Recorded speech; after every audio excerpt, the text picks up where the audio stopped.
Olá, ouvintes! Começando mais um episódio do Tá de Clinicagem, seu podcast semanal de clínica médica. Eu sou o Rafael Coelho. E eu sou o João Urbano. Eu sou o Caio Lima.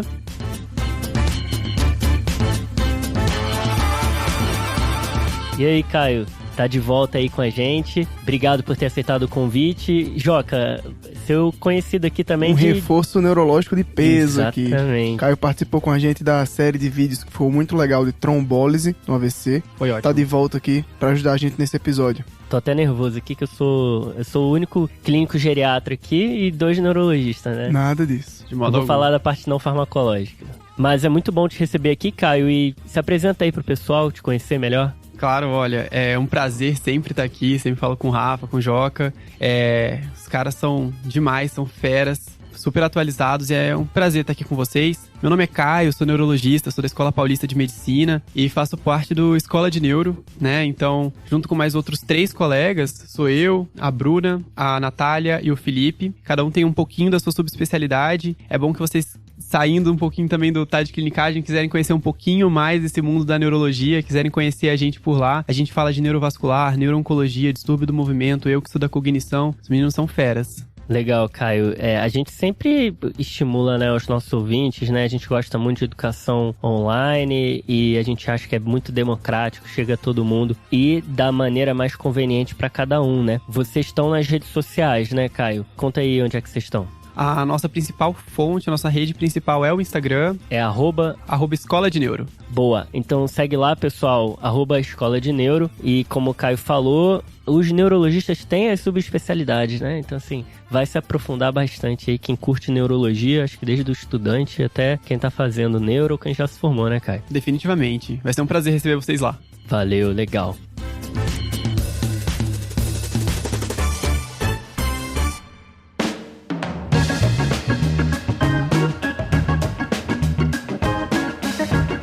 Esse episódio aqui não é à toa que tem um geriatra e 2 neurologistas, né? Você já viu aí no título, é um episódio que é sobre medicamentos para demência. A gente vai falar um pouquinho aqui sobre as evidências que existem, sobre opiniões de especialistas, tanto documentos de opinião quanto a opinião daqui dos neuros que estão aqui com a gente. E vão ser 3 blocos aqui no nosso episódio. O primeiro, Joca. O primeiro vão ser sobre as principais drogas, que são os anticolinesterásicos e a memantina. Quando prescrever, como prescrever, quais existem, como monitorar, contraindicação. Depois a segunda parte, novos medicamentos. A gente vai comentar sobre aducanumab, lecanemab, medicamentos que estão vindo por aí. E a terceira parte, a gente vai falar um pouquinho sobre o controle dos sintomas neuropsiquiátricos associados às demências. Legal, o famoso BPSD. No final a gente vai comentar um pouquinho sobre o impacto das terapias não farmacológicas na cognição. Fala aí, Joca. Lembrando para o nosso ouvinte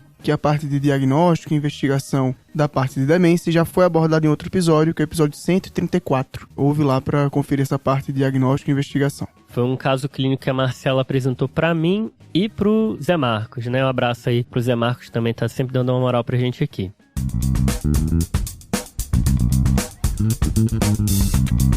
Antes de começar o episódio, vou só dar um aviso aqui, pessoal. Tá chegando o curso de antibiótico terapia do TDC, o curso de antibiótico que a gente planejou há muito tempo e em breve, fiquem ligados nas nossas redes, Instagram, Twitter, aqui no nosso podcast, no nosso site, que nas próximas semanas a gente vai lançar notícias de quando vai ser o lançamento, como vai ser o curso, então fica ligado.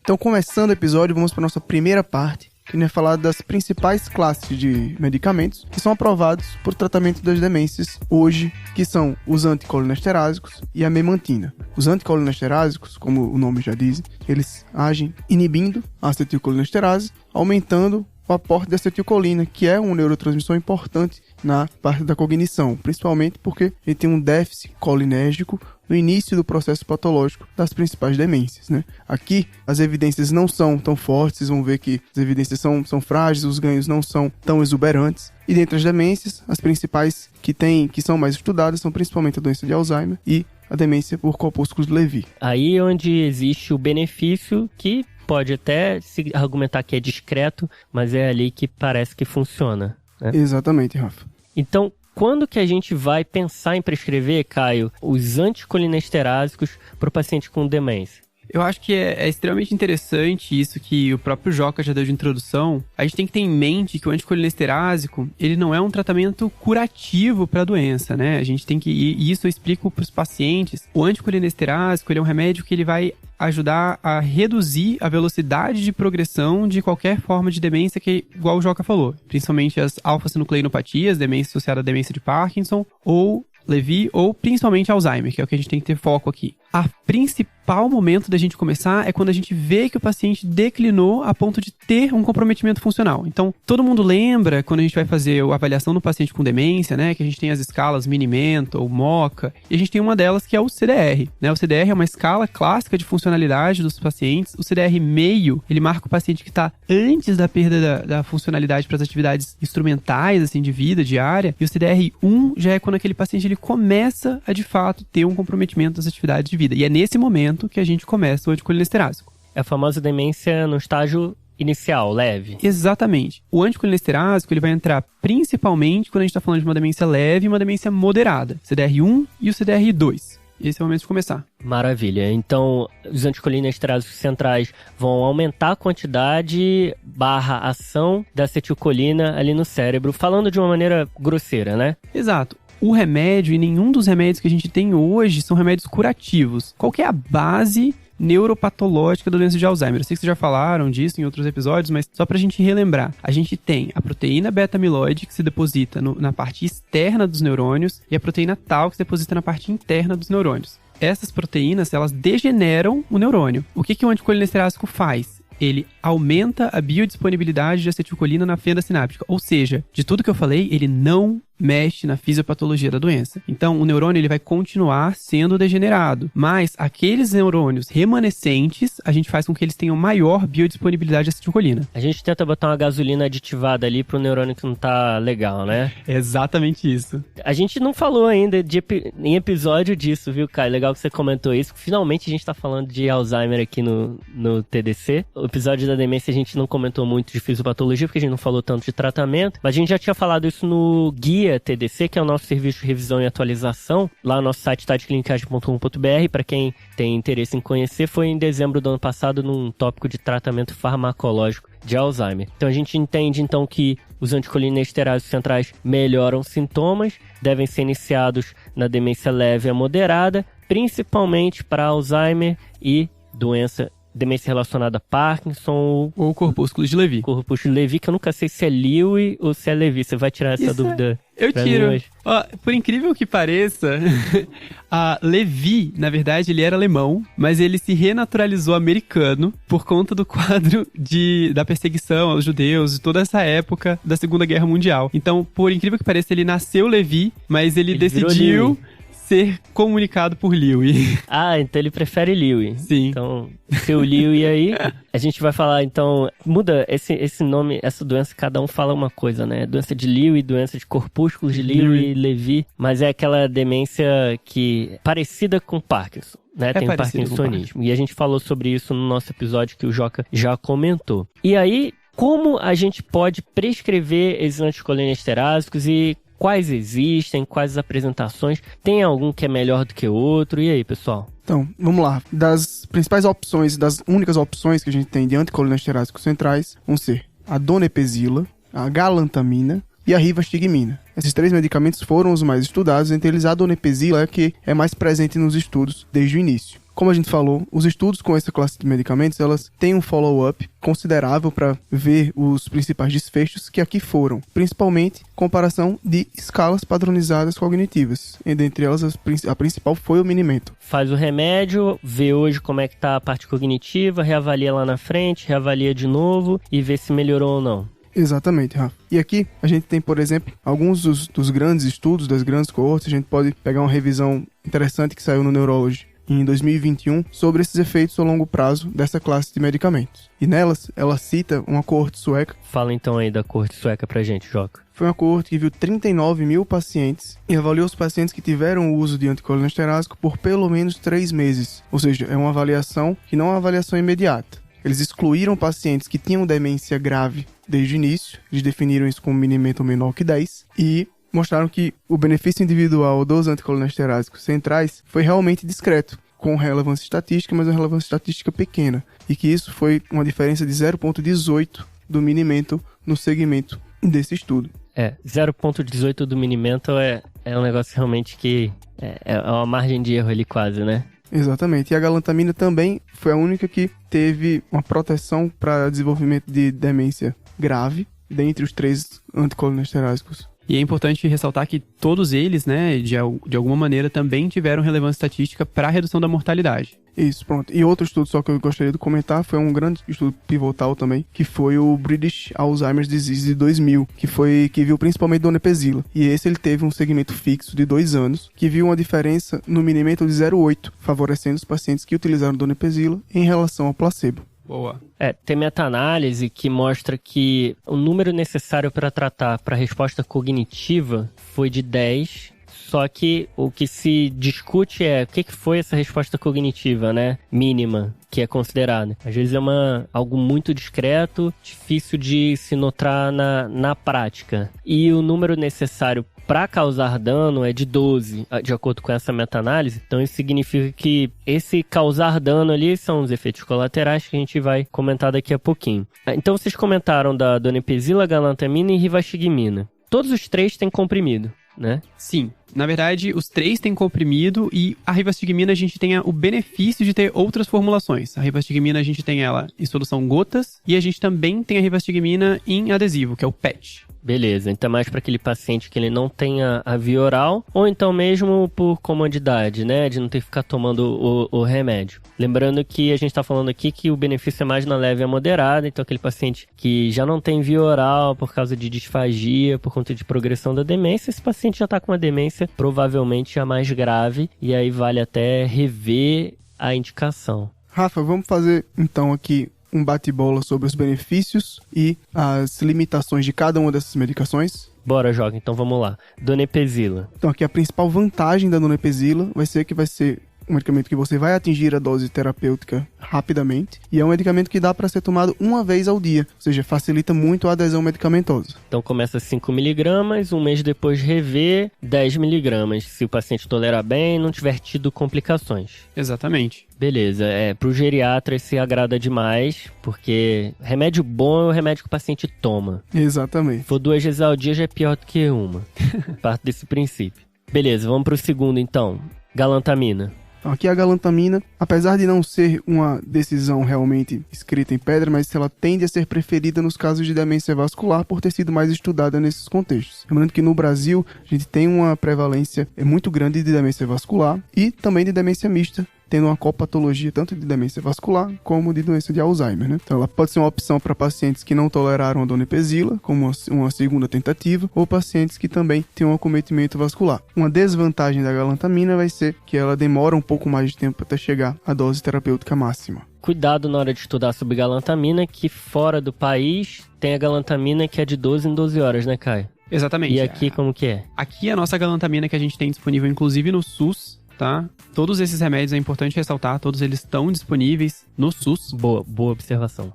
A galantamina que a gente tem aqui no Brasil, disponível no SUS, ela é de liberação prolongada. Então, se toma uma única vez ao dia, bem como a donepezila que o Joca falou. Beleza. E a rivastigmina? A rivastigmina, ela é uma boa medicação porque ela tem várias formulações, como eu tinha dito. Então, a gente pode ter a versatilidade de usar ela, seja comprimido, seja gotas, ou seja, eventualmente no PET, que são principalmente para os pacientes que têm intolerância gastrointestinal, que é um efeito colateral comum que a gente vai falar dessas medicações. Então, quando a gente passa a via do estômago direto por transdérmico, a gente já evita isso e já corta um grande bom problema e também só é uma aplicação transdérmica diária, que também ajuda. O problema das outras formas de rivastigmina, seja ela comprimido ou seja ela gotas, é que tem que ser tomado 2 vezes ao dia e principalmente a progressão dela é bem mais lenta. A gente sempre segue a mesma regra de 4 semanas, então a donepezila ela sobe de 5 para 10 em 4 semanas. A galantamina ela sobe de 8 para 16 para 24, sempre em 4 semanas. A rivastigmina não vai ser diferente. A diferença é que vai ser 1,5 de 12 em 12 em 4 semanas, 3 de 12 em 12 em 4 semanas, 4,5 de 12 em 12 em 4 semanas, e aí sim, 6 de 12 em 12, que é a dose final, máxima,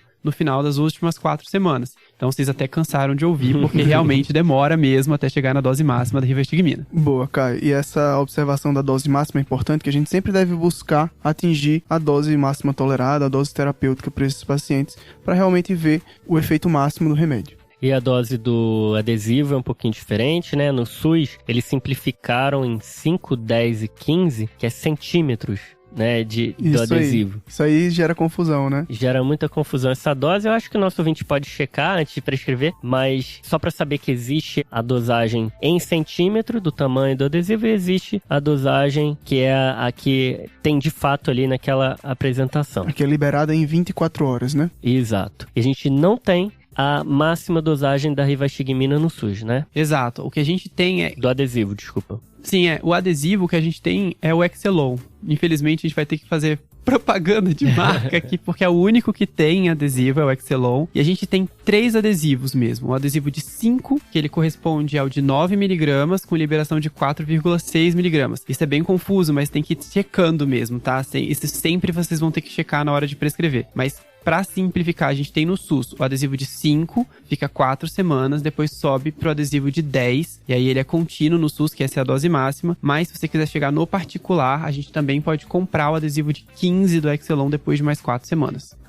Uma coisa que não pode fazer, não pode pegar um adesivo de 5, botar num braço e adesivo de 10 no outro.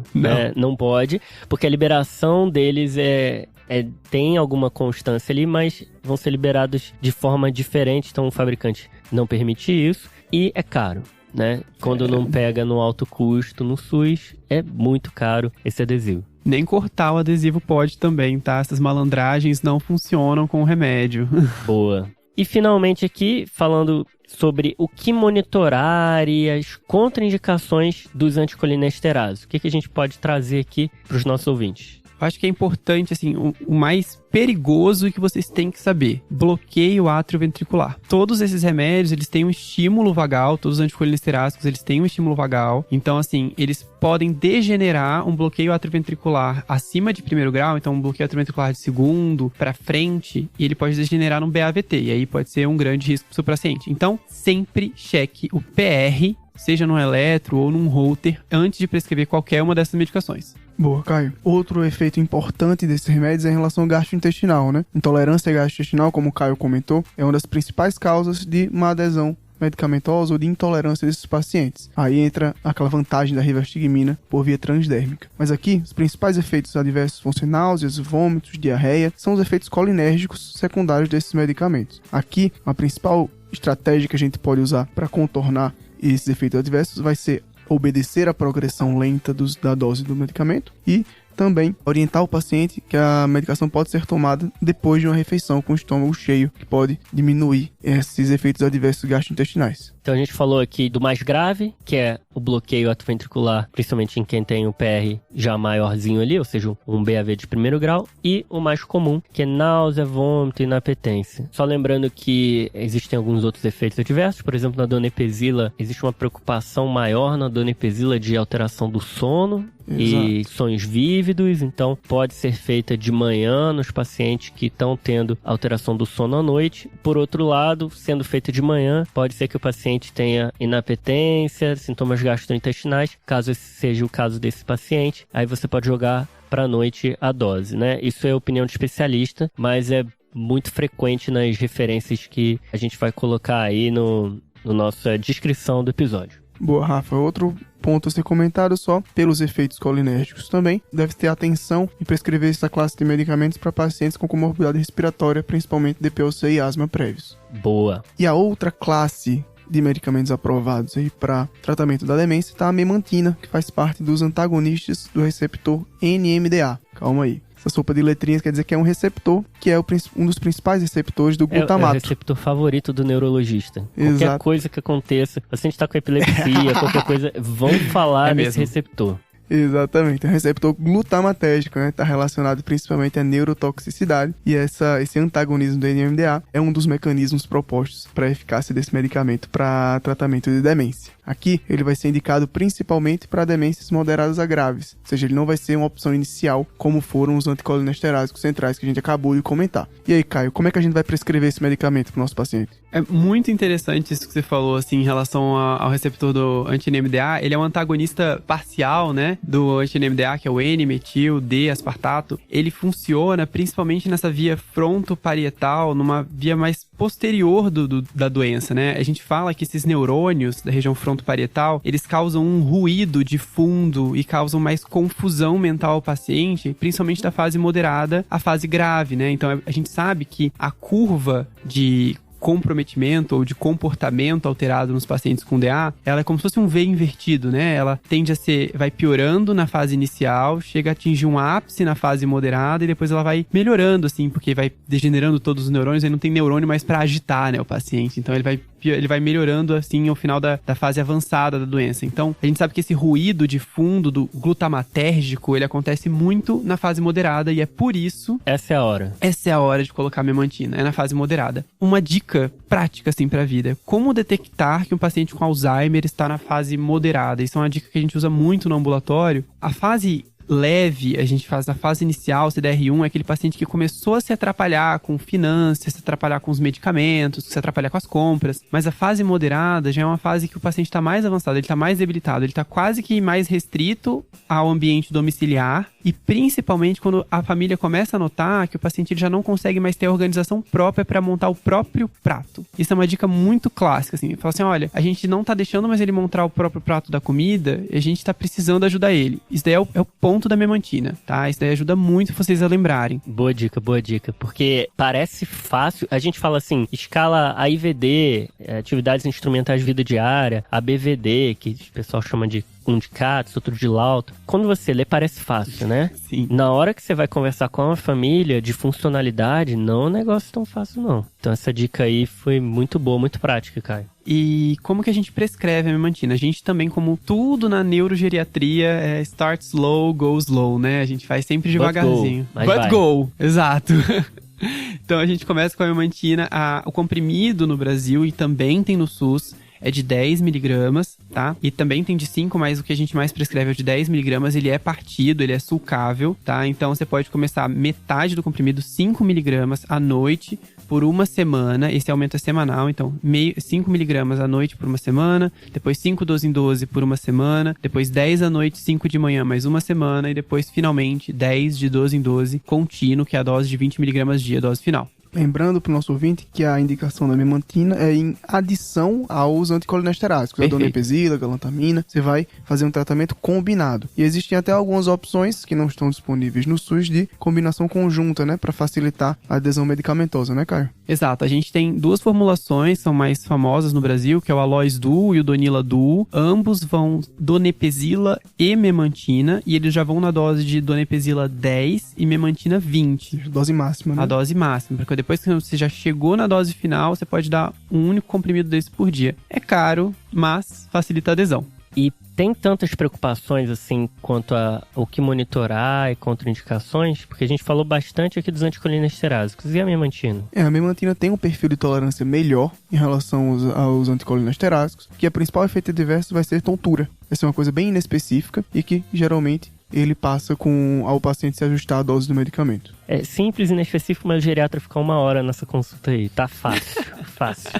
Essa queixa de tontura. E para fechar esse tema aqui de anticolinesterásicos e memantina, Caio, tem 2 dúvidas aqui muito comuns. A primeira é, quando que eu penso em trocar um anticolinesterásico para outro? E a segunda, quando que eu penso em parar o anticolinesterásico? Qual é a hora de suspender? Eu acho que uma dica muito boa que o Joca até jogou aqui logo no início é, em termos de escolha para cada perfil de paciente, a gente sabe que todos têm benefício, mas por opinião de especialista, a gente acaba sendo mais tendencioso a deixar a galantamina para os pacientes mistos ou vasculares puros e mais a rivastigmina para os pacientes que têm um perfil parkinsoniano, né? Seja demência associada à doença de Parkinson ou a demência por corpúsculos de Lewy. Agora, quando a gente pensa em trocar, é quando a gente pensa que se eu considero que para um paciente tratado bem, com boa resposta ao anticolinesterase, ele perde até 3 pontos no Mini-Mental ao ano. Se a gente tem uma perda maior do que essa, eu vou pensar em trocar de anticolinesterase. Para fazer essa troca, a gente vai devagar, igual a gente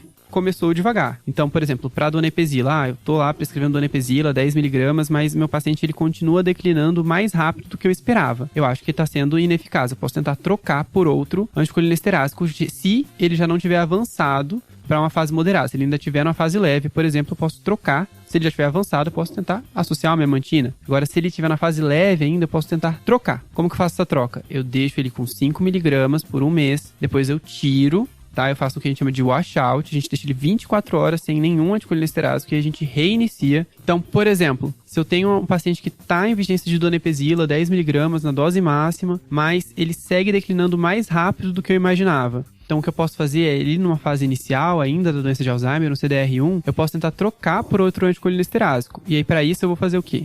Deixo a donepezila, reduzo para 5mg por um mês, depois eu suspendo a donepezila, fico sem nenhum anticolinesterásico por 24 horas e eu reinicio um novo anticolinesterásico, que pode ser a rivastigmina ou a galantamina nesse caso. Top, maravilha. Outro motivo comum de necessidade de troca é por tolerância, né? Por efeitos adversos que pode não ter um efeito de classe. Realmente ele pode tolerar melhor um do que outro e também tem as opções de vias, principalmente a via transdérmica da rivastigmina. Perfeito, Joca. E quando é que a gente decide por parar o tratamento, Caio? Eu tenho um paciente que já está com dose máxima, ele está tratando há alguns anos. Quando é que eu posso ter essa decisão de tirar esse medicamento do paciente? A gente fala que os pacientes que já... Lembra que vai voltar aquela mesma explicação que eu disse no início. A ideia do anticolinesterásico é fortalecer os neurônios remanescentes. No momento em que eu já não tenho mais neurônios remanescentes, principalmente naquela região hipocampal, que é a área mais rica em acetilcolina, que é quando o paciente já está na fase terminal, na fase mais avançada da demência, não tem por que eu insistir em resgate cognitivo com essa medicação. Então, os pacientes CDR3, teoricamente, ele já não tem mais tanto benefício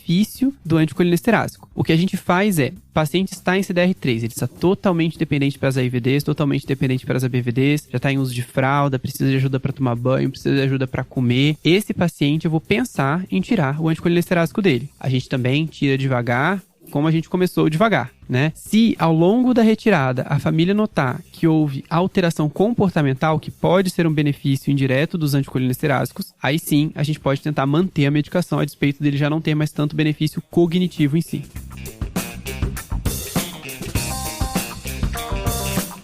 E agora indo para a segunda parte aqui do nosso episódio, os novos medicamentos polêmicos e também que todo mundo tem muita esperança neles, os possíveis modificadores de doença, o aducanumab e o lecanemab. O que a gente tem sobre esses remédios? Acho que dá para começar falando como que eles agem, né? Então, essas medicações são monoclonais, né? São os famosos monoclonais. São duas medicações injetáveis, né? São intravenosas. E são medicações que eles tendem a passar a barreira hematoencefálica. E lembra que eu expliquei que o beta-amiloide, que é a base da doença de Alzheimer, que é o que a gente consegue ver no líquor, no neuropatológico, o beta-amiloide ele se deposita no extracelular, né? Então, o monoclonal ele se liga a essa proteína beta-amiloide, ativa uma cascata inflamatória e limpa ele dessa região extracelular. Isso impede a formação das placas beta-amiloides, né? E com isso a gente espera que a neurodegeneração se interrompa, já que é a nossa principal hipótese dentro da doença de Alzheimer. Essas placas beta-amiloide, famosas placas neuríticas, né?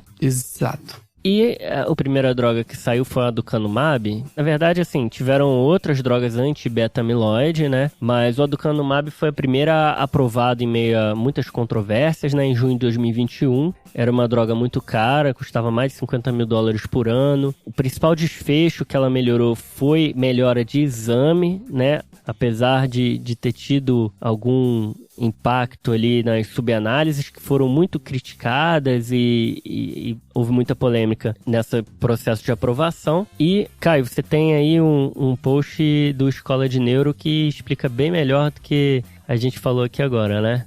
A gente tem um post bem próximo da época que ele foi lançado, né? A gente tem um post de novembro de 2021, lá no Escola de Neuro, que ele fala um pouquinho do que é e das indicações. Então, assim, tanto a sede por procurar essas medicações é justamente focar o tratamento para aqueles pacientes que não têm acesso a nenhum remédio para o tratamento, né? E quando a gente diz, lembra que eu falei, olha, quando é o momento de prescrever um anticolinesterásico? É o paciente que é CDR1, o paciente que já está com uma perda funcional. E o paciente que está antes disso? Quem é o paciente CDR-meio, o paciente CCL? Esse paciente não tem nenhum remédio, então essas medicações vieram para suprir esse perfil de pacientes. Então são pacientes menores de 85 anos, que são CCL, ou seja, CDR-meio, ou Alzheimer na fase bem inicial, que é o CDR1, né, que tem patologia beta-amiloide confirmada, seja por PET ou por líquor, e que não tenha histórico de AVCH ou microbleedings, né? Microbleeding que seria aqueles pequenos sangramentos que podem acontecer por patologia amiloide, né? Exatamente. A gente sabe que, como eu disse,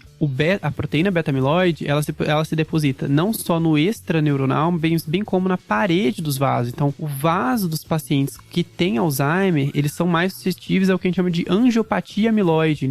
Eles rompem de maneira mais fácil, eles têm maior risco de sangramento, maior risco de edema. E quando a gente põe um monoclonal que vai nessa parede, ela inflama e também tem riscos de que a gente chama de ARIA, né? Que é uma anormalidade da imagem associada ao uso dessas medicações. E isso daí que você explicou do ARIA, né? Dos riscos, vale também pro lecanemab, que é a bola da vez, que é um remédio que é um outro anticorpo monoclonal, que foi aprovado esse ano em janeiro lá nos Estados Unidos, pelo FDA. Também mostrou uma melhora num estudo de fase 3, chama Clarity. Nesse caso, de uma melhora do CDR, ou seja, uma melhora em comparação ao placebo, nessa escala de funcionalidade de demência, e que representou, pela análise estatística, uma redução do declínio cognitivo de 27% em 18 meses. Então, assim, foi um resultado de certa forma expressivo, né? Porque 18 meses é pouco tempo de acompanhamento, né, gente? Esse remédio, acredito que ainda no Brasil não chegou, né? Não, nenhum dos dois foi aprovado pela Anvisa. A gente sabe que os resultados que tiveram com Clarity são bem superiores, assim, digamos, aos resultados que a gente teve com o Emerge, principalmente com o Engage, que foi um estudo fase 3 ruim do aducanumab. Emerge e Engage, que foram do aducanumab, Clarity, que foi do lecanemab, né? Exatamente. Então, o lecanemab foi melhor que o aducanumab, comparando, assim, estudos diferentes, mas parece que foi melhor, né? Sim, o estudo comparativo, né, que a gente fala que o desfecho primário sempre é o CDR, os desfechos secundários, que são as testagens, né, Mini-Mental, ADAS-Cog, que é o que a gente usa para a maioria desses estudos, principalmente americanos, a gente viu que o lecanemab foi claramente melhor, pelo Clarity. Claramente melhor pelo Clarity.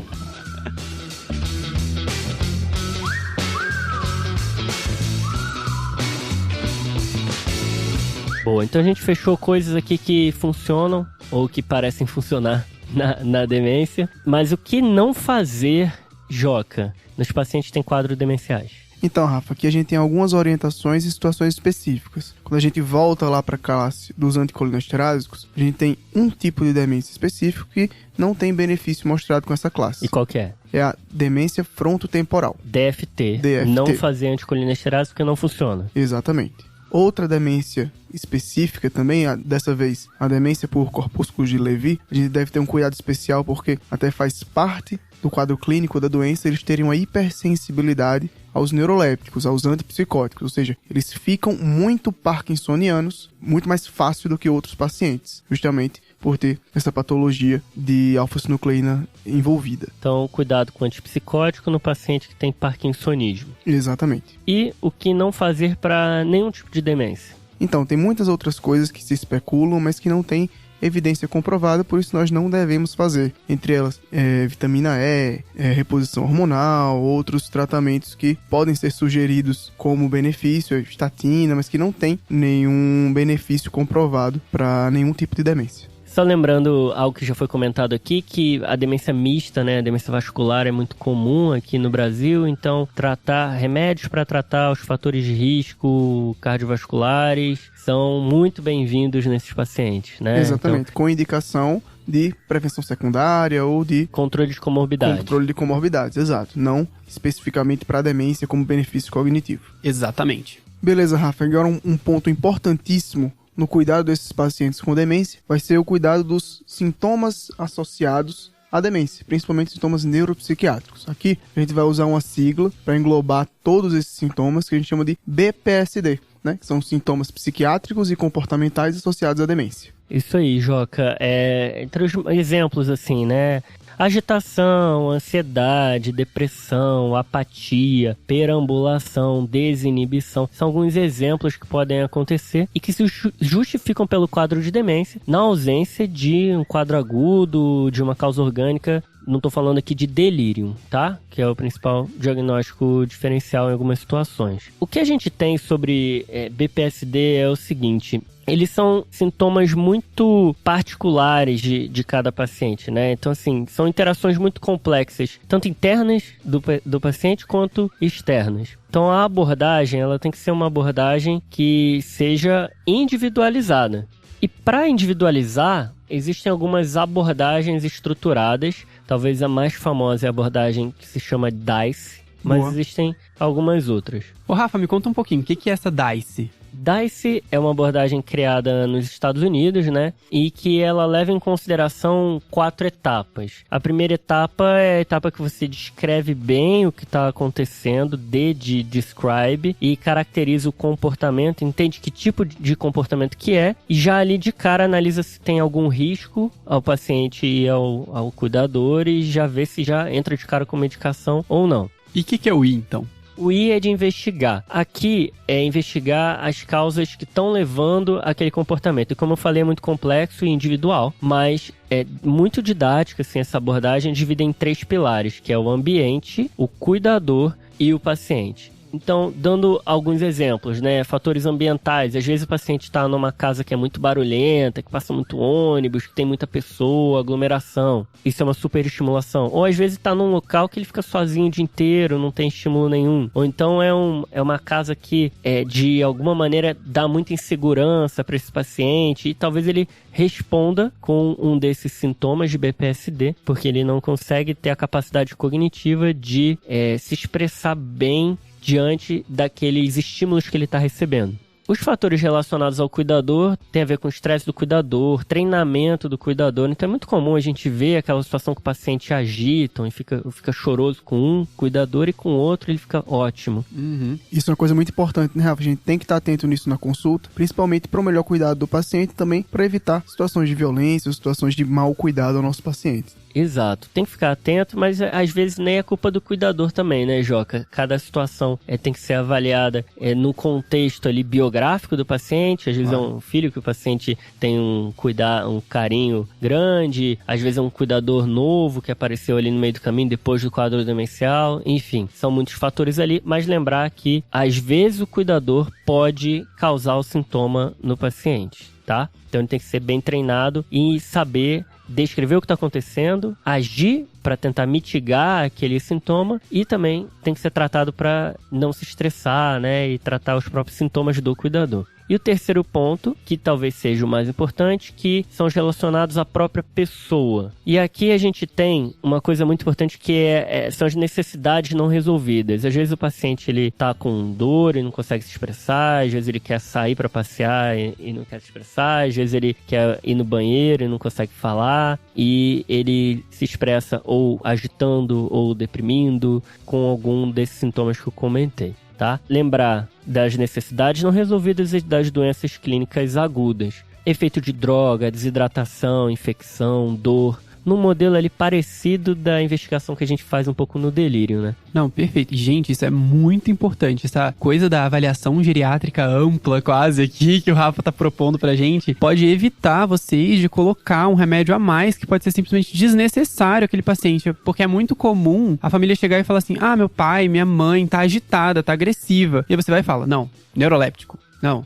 inibidor seletivo de recaptação. E aí você aumenta a mortalidade, às vezes, desse paciente por simplesmente estar colocando um remédio a mais, sendo que você pode melhorar a estrutura da casa, melhorar o posicionamento do cuidador dele, em vez de simplesmente sair colocando o remédio a mais. Legal, Caio. Às vezes não é só o geriatra também, né? Às vezes quem percebe isso pode ser a equipe multiprofissional, né? Às vezes dá um trabalho a mais, um tempo a mais, mas você chega num resultado que é melhor do que o remédio. Então, para tratar BPSD, as intervenções não farmacológicas são consideradas muito importantes. Indo agora para os medicamentos, o que a gente pode falar sobre medicamentos em BPSD, hein, gente? Rafa, eu acho que aqui a gente é melhor a gente se guiar por queixa, né? Então, o BPSD, a gente tem vários tipos de queixa, como você já mencionou no início. Acho que a gente poderia começar com, acho que a mais prevalente de todas, que é a depressão. Dá para fazer um aviso aqui antes, né, Joca, que as evidências são ruins, né, Caio? As evidências que a gente tem são todas off-label, né? Nenhum desses remédios foram propriamente feitos para isso que a gente vai estar falando, mas a gente usa e sabe que eles têm pequenos benefícios diante de estudos pequenos, né? Estudo observacional, né? Não desenhado para tal fim, mas que a gente usa as evidências que nós temos, né? Exatamente. E aí, começando por depressão, hein, Joca? Então vamos lá. A depressão ela pode estar presente em até metade dos pacientes com demência e é um sintoma que deve ser rastreado nas consultas dos pacientes com demência. Aqui, as principais evidências de antidepressivos vão ser os inibidores seletivos de recaptação de serotonina, com destaque aqui para a sertralina e para o citalopram. Aqui no Brasil a gente usa muito esse citalopram. A gente acaba extrapolando um pouquinho, porque a gente tem mais acesso ao citalopram no Brasil. A dose que normalmente a gente usa da sertralina para idosos, a gente geralmente começa com a dose pequena de 25, mas pode subir para 50, 100, 150 e até 200 miligramas. O escitalopram que a gente usa mais, a gente tem doses de 5, 10, 15, 20. E o escitalopram, a gente tem o benefício também de ter a formulação em gotas, né, que é 20 miligramas por ml, então dá pra gente usar, cada gotinha tem 1 miligrama, você vai se guiando dessa forma, é um pouco mais fácil de titular. Justo. Sertralina tem no posto de saúde. É bom lembrar isso, hein? É bom, exato. Outro medicamento que, por vezes, a gente lança mão também é a mirtazapina, principalmente por benefício em questão de distúrbio do sono ou de inapetência. Em questão do sono, a gente também tem outra opção, que seria a trazodona, de liberação rápida, 50mg, que a gente dá à noite, para melhorar também quadros de insônia, principalmente insônia inicial. Muito bom. E saindo da depressão, apatia. Uma coisa que é muito importante a gente determinar é se a apatia ela vem vinculada aos sintomas depressivos ou se ela é uma apatia pura secundária à neurodegeneração. Todas as formas de demência, seja ela doença de Alzheimer ou mesmo demência por corpúsculos de Lewy, ou principalmente a demência frontotemporal, né, que é a base, que é essa quadro de degeneração frontal, pode ter uma degeneração fronto-órbito-basal que está relacionada ao sintoma de apatia. Apatia vem do grego, que é patos, que é perda da paixão. E aí, Joca? Rapaz, o cara... E é basicamente a perda que a gente tem da iniciativa, da volição, da nossa conquista de objetivos, né? A nossa estrutura de estratégia que a gente faz para chegar no objetivo final. É aquilo de eu quero fazer isso, eu quero fazer aquilo, eu vou fazer isso. É o nosso patos, né? Isso é a nossa paixão. A famosa volição também. A nossa né? volição. Então, assim, a apatia é aquele paciente que você deixa e ele fica. Isso é o clássico, né? Você fala assim, é aquele vozinho que se deixa ele assistindo TV, ele vai ficar assistindo TV. Se deixa ele no quarto sentado, ele vai ficar no quarto sentado. Nossa, hoje eu escutei de um paciente que estava apático no consultório, que ele falou assim, às vezes parece que ele nem tá em casa. Então, assim, isso pra mim é uma definição muito clássica. E a apatia, quando ela é vinculada ao sintoma depressivo, porque sim, a apatia pode fazer parte dos sintomas de depressão, né? Junto com choro fácil, hipobulia, perda das vontades que a pessoa gostava de fazer antes. Quando ela é vinculada ao sintoma depressivo, aí sim, o inibidor seletivo de recaptação pode funcionar, então usar uma sertralina, um escitalopram, né, isso pode ajudar esses pacientes.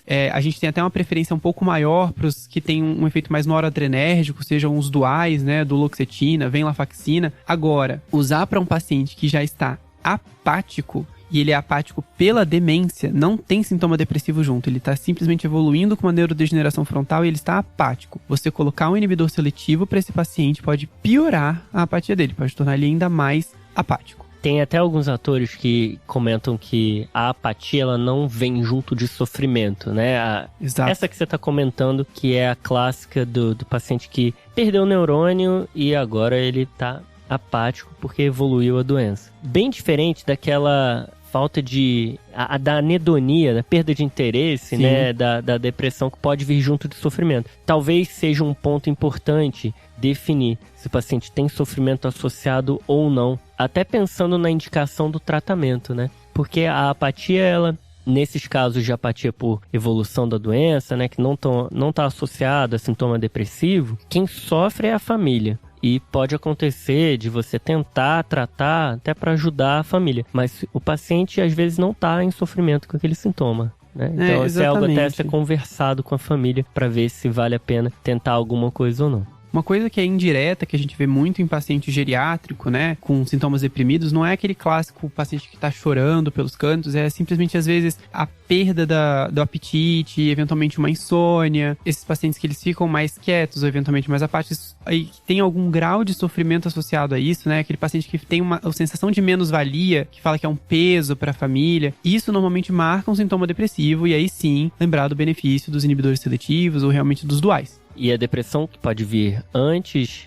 do quadro demencial, ou pode vir como sintoma do quadro demencial, e em alguns tipos de demência até existe um motivo fisiopatológico para isso acontecer, né? Tipo, paciente com demência vascular, ele pode ter bastante sintoma depressivo. Caso seja, Caio, aquele paciente que a gente decidiu tratar, mas é aquela apatia por evolução da doença, não tem sofrimento envolvido, então não valeria a pena fazer, porque não funcionaria fazer sertralina ou algum antidepressivo. Tem alguma coisa que daria pra gente tentar dar aquele up?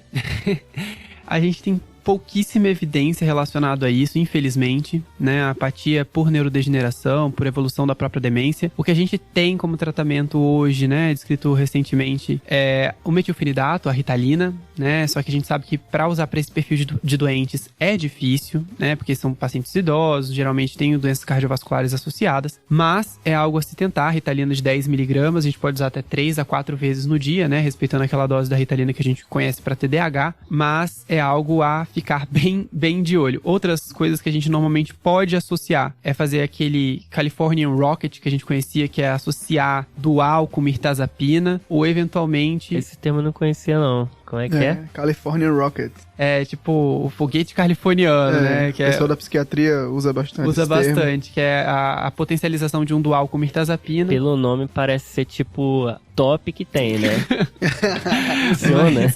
Mas hoje o que a gente até tem mais são a gente associar efeitos dopaminérgicos, né? Ao efeito noradrenérgico, que é você colocar um dual com aripiprazol, né? Com Aristab, ou mesmo fazer uma troca por bupropiona.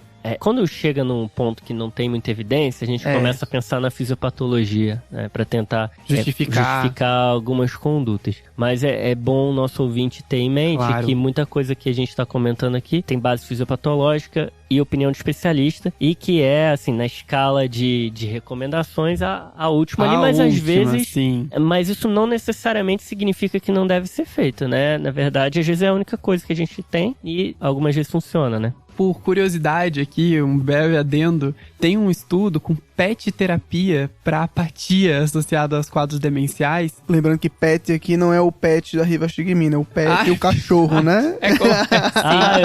Quando eu vi, eu tava aqui adesivo é esse que causa. É PET terapia de cachorro mesmo, assim, é um estudo super pequeno, mas que mostrou, não é controlado por placebo, obviamente, né? Qual que é o placebo do Golden Retriever, né? Vai ser, tipo assim, bota um vira-lata e o Golden...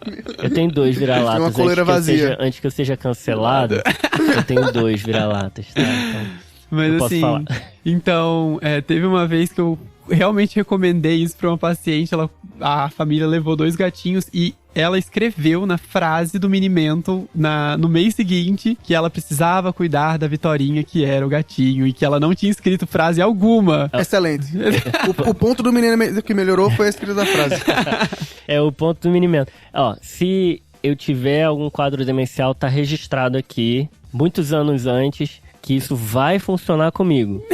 É isso. Vai funcionar comigo. E indo para outros sintomas aqui, desinibição sexual, só lembrar de medicamentos que tiram libido, por exemplo, a paroxetina. Perambulação é um sintoma de BPSD muito difícil, né, de ser tratado. Normalmente aquele paciente que tem uma capacidade física boa e que a parte cognitiva tá muito ruim. Esses pacientes pro cuidador dão muito trabalho, assim, sendo bem empático, né, para entender o lado do cuidador, que assim, esses pacientes eles levantam, eles andam sozinhos, eles saem de casa. Então, essa perambulação não tem muito remédio para fazer, né, Caio? Infelizmente não. A gente já tentou estudar esses pacientes para ver se era deficiência de ferro, se tinha alguma ligação com síndrome de pernas inquietas. Já tentamos pregabalina, pramipexol. Já foi tentado de um pouco de tudo para esses pacientes, mas a tendência que mais a gente viu nos estudos é colocar neuroléptico, colocar benzodiazepínico, colocar agente GABAérgico, que na verdade é para tentar sedar o paciente para ele parar de andar. Na verdade só fez ele continuar a andar, mas cair. Então, não vale a pena. Boa. Cara, muito bom esse comentário, né? A gente às vezes tenta e tem que tomar sempre cuidado com a iatrogenia, né? Das nossas ações. Rafael, outro sintoma muito importante é a agressividade e agitação, né? Que está muito envolvido nesses pacientes com demência. E aqui a primeira escolha vai ser pelos antipsicóticos, principalmente os antipsicóticos atípicos, né? Risperidona, quetiapina, aripiprazol, que tem menos efeitos dopaminérgicos. E baseado em alguns estudos e muita opinião, o Instituto chama IPA, a Associação de Psicogeriatria internacional. O Caio me ajudou aqui. Internacional que me falhou. Eu tava com Indian Pale Ale na... Já são 9 da noite, né? Já são 9 da noite, né? Não é cerveja e essa piada é repetida, tá? Para quem for ouvir a edição 42 do Guia TDC, eu falei um pouquinho sobre esse documento que saiu agora em março de 2023, mas só para dar uma visão geral, é um algoritmo que eles sugerem intervenções não farmacológicas, suspensão de medicamentos que podem contribuir para a agitação e otimizar anticolinesteráseos centrais e memantina, naquele contexto que a gente já explicou. Essa é a primeira etapa. Se não responder, 4 cenários.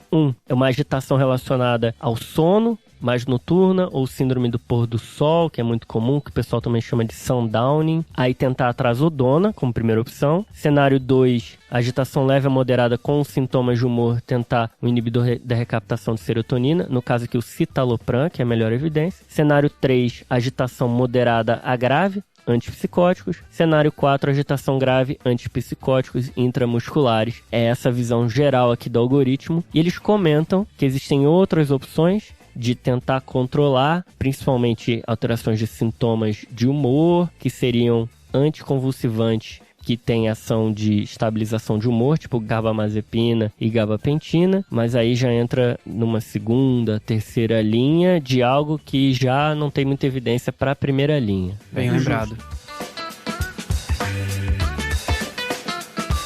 E aí, gente, THC, canabidiol, e aí, o que vocês querem falar sobre? O Joca já falou assim, não quero falar. Muito, muito complicado, tá? As evidências para demência são praticamente inexistentes, são muito pequenas, né? Então, assim, o que a gente vê são benefícios de estudos, novamente, pequenos, não controlados por placebo, né? Não randomizados, em que a gente tem algumas percepções secundárias dos cuidadores, né, dos pacientes, notaram em principalmente insônia, hiporexia e alguns casos de agitação. E isso é mais validado para CBD mais do que a mistura CBD-THC. CBD que é o canabidiol. Exatamente. Então, assim, o que a gente tem hoje, inclusive, se você quiser prescrever, você pode prescrever com a receita controlada comum, assim, você tem na farmácia, que é o da Prate, um roxinho, tá? Tem de 20mg por ml, 50mg por ml.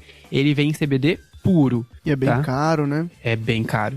Bem caro. E é importante a gente saber disso porque os pacientes questionam muito, porque é um assunto que tem visibilidade na mídia, os pacientes ficam interessados em saber se funciona ou não, e é importante a gente saber para dar a orientação correta para os nossos pacientes. Eu acho que dá para... Primeiro comentário sobre canabinoides é que muitos anos de estudos da parte farmacológica, que tem um monte de receptor realmente, e que tem substâncias ativas a nível de sistema nervoso central. Isso daí não tem dúvida. Agora, quais que são os efeitos benéficos, os efeitos adversos, maléficos? Isso ainda não está muito claro, ainda está sendo estudado, e a gente tem um problema nesse meio campo aí de, para chegar nas evidências desses benefícios ou malefícios, a gente precisa de ter certeza do que a gente está dando para o paciente. Exato. E as apresentações até hoje foram muito heterogêneas nos Estados Unidos, no mundo todo. O óleo da cannabis tem outros canabinoides associados, muitos pouco conhecidos. A quantidade do que tem ali dentro, quanto que a gente está de fato dando, é incerto. Então, para quem for utilizar, o melhor cenário é situações em que você não está conseguindo tratar aquele sintoma com as opções que foram melhor estudadas, e fazer isso de uma maneira consciente. O paciente tem que entender isso, que faltam estudos, e, se possível, utilizar alguma marca que você conheça melhor. E agora, como o Caio comentou, já tem na farmácia da indústria farmacêutica. Liberado pela Anvisa. Liberado pela Anvisa, né? Que isso é mais seguro pra gente entender o que está sendo dado pro paciente ou não. Mas a tendência é que nos próximos 2-3 anos vão sair muitos estudos aí, e a gente vai tirar a dúvida se funciona ou não, se faz mal ou não. Exato. Provavelmente vai ter coisa boa e vai ter coisa ruim, né? E assim como na primeira parte do episódio, a gente vai fazer um bate-bola aqui para saber o que é que a gente não pode fazer para os pacientes com demência. Então, por exemplo, Joca, biperideno. Não. Amantadina. Não. qualquer benzodiazepínico, clonazepam, Rivotril, Zolpidem. Jamais. E se eu pensar, por exemplo, mas ele não tá dormindo e tem depressão, eu vou dar um tricíclico, eu vou dar amitriptilina. Também não é a primeira opção, né? A gente vai preferir o que a gente acabou de comentar dos sintomas neuropsiquiátricos. Trazodona. Muito bom. Um último comentário sobre os sintomas associados à demência que eu queria comentar é que até 20% dos pacientes com doença de Alzheimer, durante o segmento, eles podem, nas fases mais avançadas, evoluir com a epilepsia secundária, não a epilepsia pela demência. Então, não é incomum que no segmento dos pacientes com demência a gente se depare com um paciente que tem uma crise epilética. Ele deve ser tratado assim como pacientes com outras etiologias de epilepsia, porque ele tem um fator que predispõe ele a ter novas crises no futuro. Então aqui a gente vai dar preferência para fármacos anticrise que tenham um amplo espectro ou que tratem realmente crises focais, né? A gente vai preferir principalmente lamotrigina e levetiracetam pelo perfil de melhor tolerabilidade, né? Menos efeitos adversos. Só lembrando que a crise epilética, principalmente tônico-clônica, né, traz sofrimento, né, para o paciente, para a família. Então, é um sintoma a ser paliado se a gente pensar do ponto de vista de cuidados paliativos.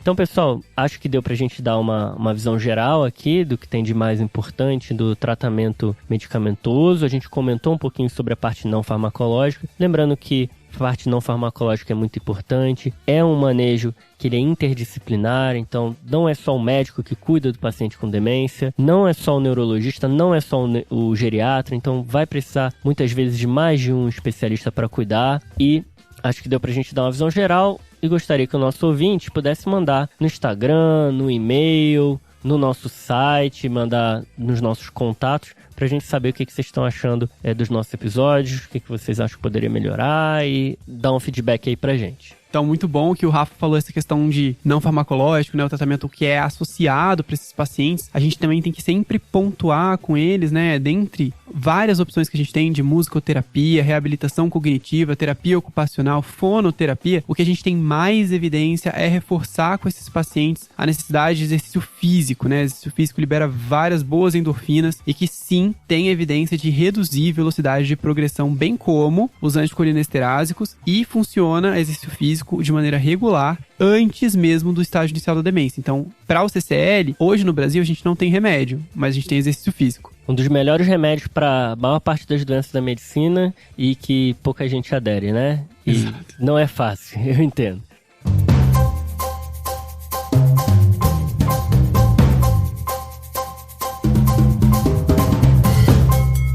Beleza, Rafa. Então vamos pros salves. Bora, Joca. E aí, Caio? Você como convidado especial aqui do episódio de hoje, você quer mandar um salve pra alguém? Quero mandar um salve pro @Escola de Neuro, meus Boa. colegas que estão aí trabalhando hoje também, fazendo vários posts. Então, um salve especial pra Bruna, Natália, o Felipe e eu mesmo. Pessoal, muito bom. Conheço todo mundo lá da residência. Abraço, galera. Abraço, pessoal.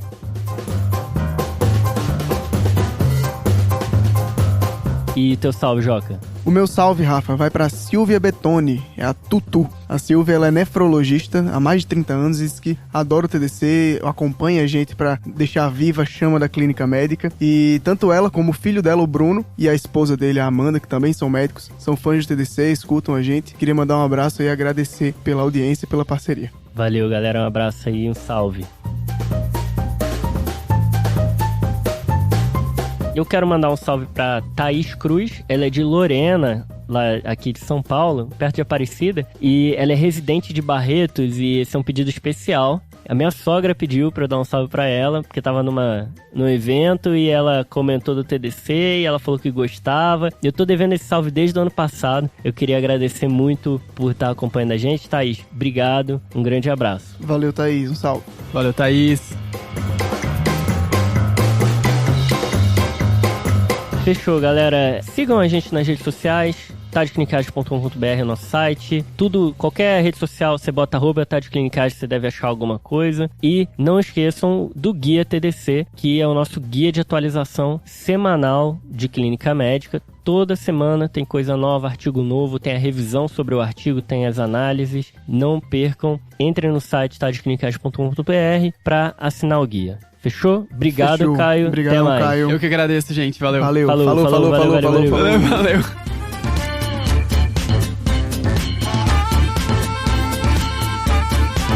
Esse podcast tem como objetivo educação médica. Não utilize como recomendação. Para isso, procure o seu médico.